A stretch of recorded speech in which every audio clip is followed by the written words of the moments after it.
Ito, binabad ko yan. Tutuluin ko muna siya. Bago ko siya hihiwain. Hihiwain natin.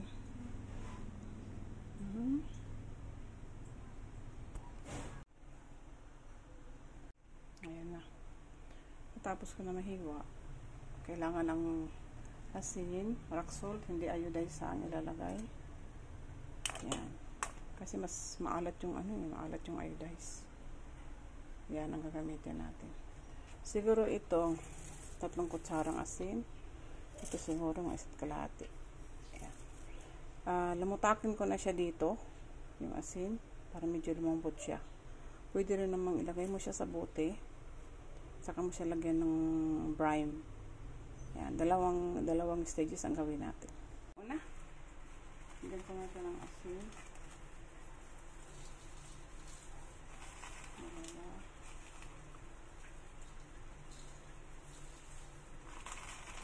Tapos ilagay ko.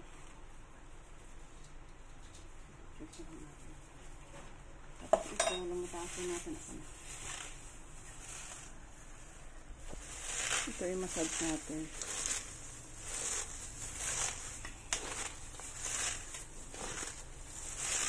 Hanggang sa magkatas eh.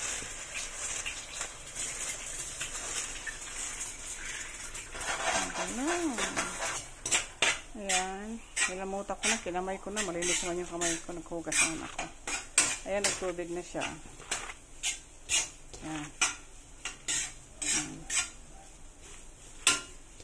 So, pwede na yan siya. Tapos tikman.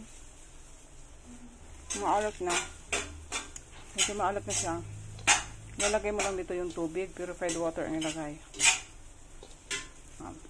Gawin natin yung isa. Babanlian natin yung ito siya. Pinakulong tubig. Pero nilagyan ko ng kunting kasi may plastic tayo. Baka maano. Ito na yung plastic. So mainit siya.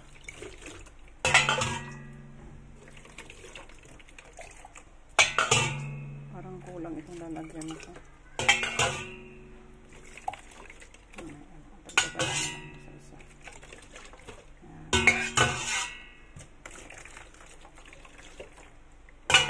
Sterilize lang natin. Although ang cabbage naman kahit i-ferment mo siya, hindi talaga yan siya nasisira. Basta lang after 7 to 8 days, i-ref mo na siya kasi aasim at aasim siya.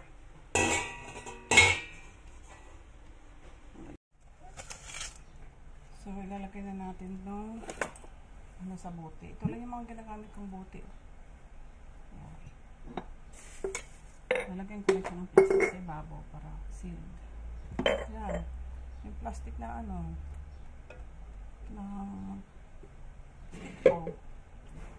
ipon ko yan.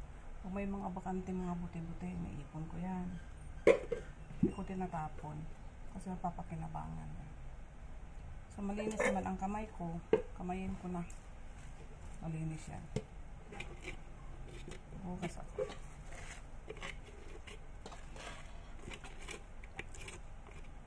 Yan. Tapos ito, sinawsaw ko rin sa init tubig. Yan ang pangdiin natin dito. Kailangan ididiin natin ng ganyan. Kita ba?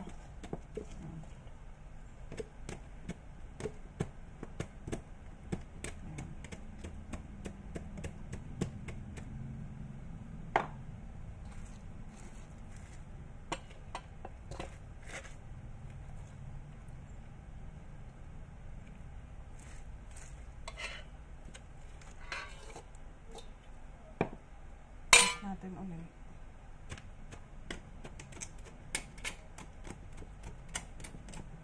Pag na na kasi siya, pag na lamas mo na siya ng asin, medyo madali na lang siyang i-press. Ayan ito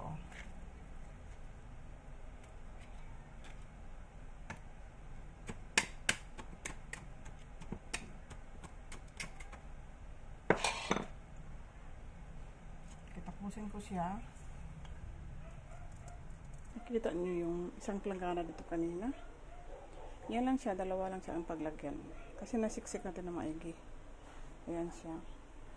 Magkakaroon siya ng air pocket. gawa ng mga bacteria na namumuo, yung lactic acid. Ayun yung hangin, yung mga bubbles na ipupush na yan pataas. Kaya after 24 hours, kailangan mo siyang pasingawin. Kasi puputok yan pag hindi mo pasingawin. Ito naman ang ilalagay natin, yung yung hindi siya na ng asin. Yan, hindi ko siya nilamas ng asin. So, ilalagay natin siya dito. Kailangan natin siksikin. Yan, siya, diba? Crunchy pa. Ngayon, pag siniksik mo yan siya,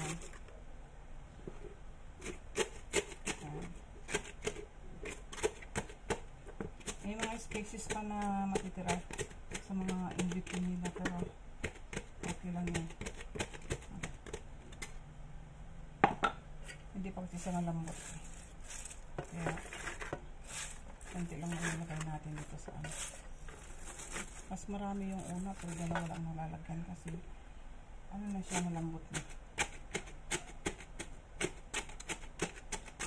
Kailangan siksikin mo siya. Kasi pag nagkaroon na ng air pocket at magbababos yan, umaangat yan sila eh. Kaya nagtitira ako nito, yung ilalagay ko sa ibabaw.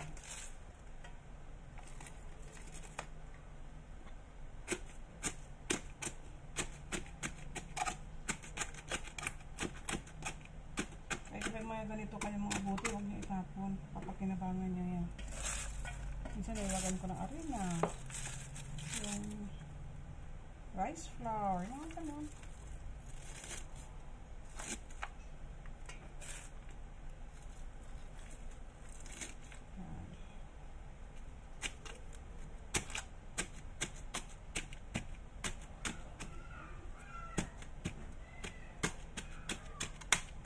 So hanggang doon lang siya. Ayan natin ito siksikin kasi may tubig pa mamaya. Ayan. So ilagay ko naman yung lahat ito.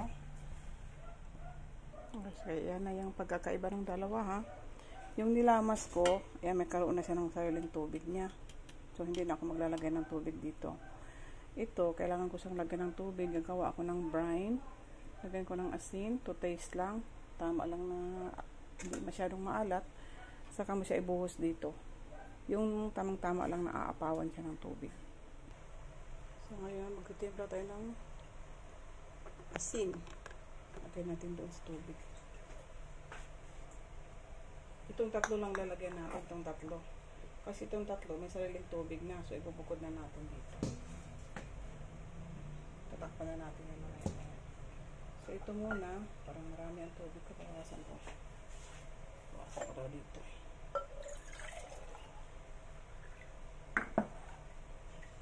So, ito yung asin. Timpla ko ng rock salt yan, oh.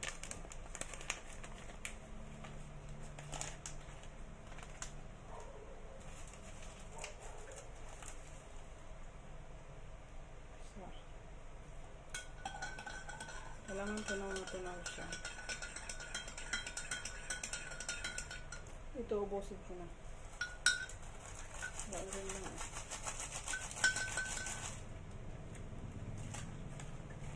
Tuloko na ito, tuloko. Siguro mga isa't kalahati ito.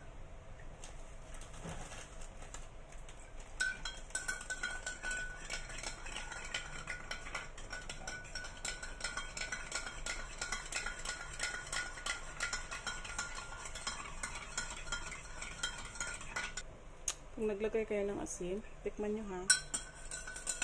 So, tinikman ko na tama na yung asin niya. Tama yung alat. Ayan. Buwasan natin.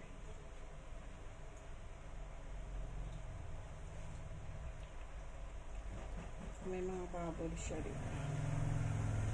Kailangan aapaw yung tubig sa cabbage. Kailangan yata yung tubig ko.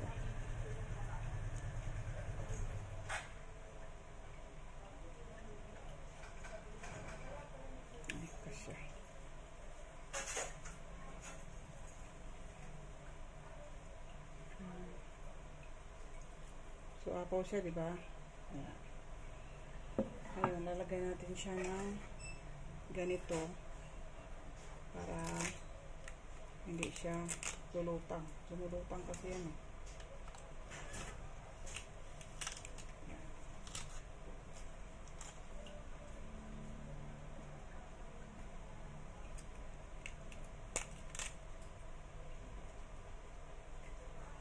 Ito yung mga may damage. Tanggalin.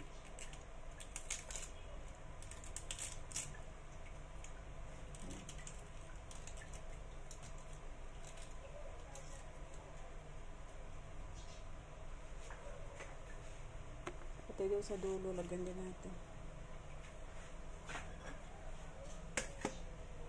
Ito, lagyan din natin.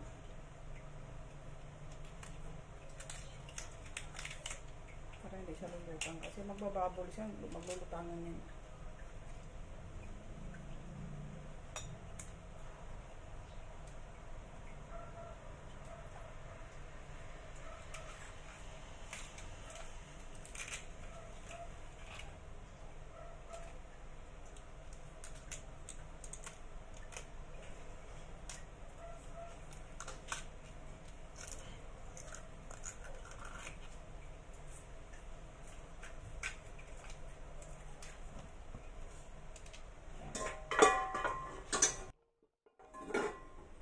Ayan na siya. At nawala yung liwanag niya. Ayan, nilalagyan ng ganito para at yan, magtutubig pa yan.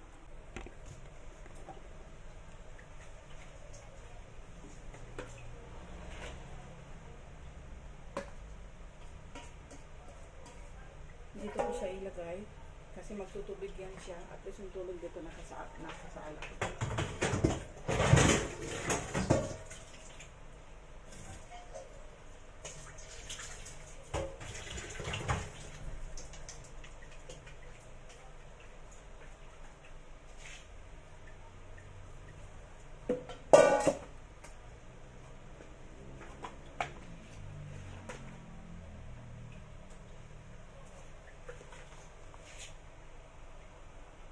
Ayan. Tatakpan na natin ng plastic. Ayan. Ayan ng plastic. Ito dinobli ko kasi karton yung babaw niya. Ito isa-isa lang. Yan. Plastic na yan. Yan. Plastic na lahat yan. So, takpan na natin.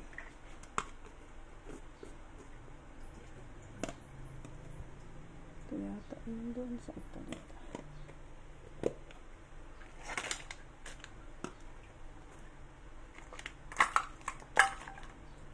O, diba? Napakinabangan ko yung mga buti ko. O, ayan na. Tapos, ilagay mo lang siya dito. Kasi, pag ano yan, pag naglabas yung mga bubbles niya, i-ferment mo siya for 8 days bago mo siya ilagay sa ref. Ayan na.